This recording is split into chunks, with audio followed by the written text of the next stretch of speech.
If you're struggling with visual snow syndrome, I'd really encourage you to listen to this. Now, I'm Andy and I'm a psychotherapist who specialises in working with anxiety disorders and OCD, and I work a lot with people with visual snow and visual disturbances, and it's also something that I struggled with myself. Something that I want to talk about and what I find quite interesting are some of these pages that talk about visual snow syndrome, and they'll often say that they're trying to find a cure, raise awareness, fund research, but when it comes to what actually helps, the only approach that they promote is mindfulness-based cognitive behavioural therapy, or MCBT. For me, this is where it starts to get a little bit contradictory, because mindfulness isn't about searching for cures or fixes, it's about learning to notice what's happening in the present moment without judgment. But when you look at the language on some of these pages, there's an awful lot of judgment in there. They will describe the symptoms as life-ruining, as mysterious, or as evidence that something is seriously wrong with you. The more we put the symptoms on this pedestal, and the more attention and emotion that we attach to them, the more that our brain learns that they are a threat. And that is actually the opposite of mindfulness. You can't say that you're promoting a mindful approach whilst also treating the symptoms like they are a catastrophic disaster. And to be honest, this is what I have a problem with. I can't tell you the amount of people that I work with that would have been so much better off never finding these pages, because now they've got so much fear associated with them, it's really difficult for them to leave them alone. Because when we glorify the symptoms, when every post, every story, every comment section revolves around how awful and misunderstood and debilitating it is, it keeps people trapped in this cycle of watching and checking and analysing. Some of these pages have a symptom simulator on their website, which again is only glorifying them and keeping them at the centre of our awareness. Another thing that I've noticed is that not once have any of their posts been about people actually getting to a better place.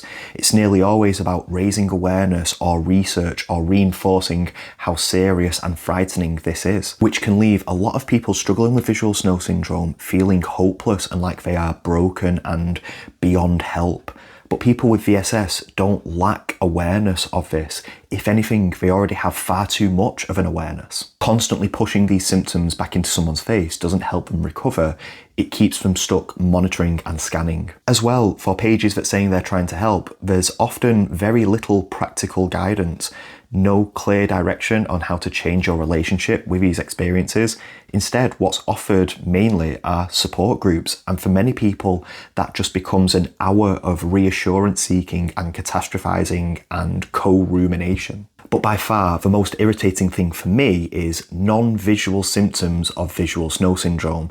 That is where it gets a little bit messy, because when you start listing things like dizziness, anxiety, brain fog, depersonalization, tinnitus, and light sensitivity, you're no longer talking about something new or mysterious. You're describing symptoms that are already very well understood in the context of anxiety disorders and sensorimotor OCD. You can't just cherry pick common anxiety symptoms and put them under a new umbrella because they happen to appear alongside visual disturbances. Another contradiction is that they will describe VSS as a neurological disorder, not a psychological one, yet the only treatments that they recommend are psychological. So which is it? You can't say that it's entirely neurological if the approach that helps is based on changing how the mind relates to the experience. So yes, whilst these experiences are generated in the brain, how we relate to them psychologically plays a huge role in whether they settle or turn into a threat. That is why the language that we use around these symptoms really matter. If we talk about VSS like it's this catastrophic brain condition, then people will treat it that way, understandably, with fear and hypervigilance and constant checking. But if we approach it through this lens of mindfulness with less judgment and less urgency to fix and figure out, our brain can start to relearn that they're okay and that we're safe. This is where so many people misinterpret the approach and fall into the trap of, oh, I tried it and it didn't work. Because if you're doing mindfulness to get rid of symptoms, you're not really being mindful. You're still judging and still resisting and still trying to avoid them. And that's understandable when there is so much fear and mystery attached to your symptoms. So if the main approach being recommended is MCBT, that in itself is a clue. Recovery from visual snow doesn't come from more awareness, it doesn't come from more analysing, evaluating or fighting them away. It comes from learning to change our relationship with them and taking them off that pedestal and not making them the most important thing in the room, and learning to let them be there without judgment. When we commit to doing that through our behaviour is how we teach our brain that they aren't a threat, and eventually that is when it leaves them alone. So just be careful with the content that you consume around symptoms like VSS, because it can be awfully confusing, and even though they might have good intentions, quite often it does more harm than good. And if you're watching this and you're currently struggling, please just know that this isn't forever. You can get to a better place. You're not broken and you're not beyond help.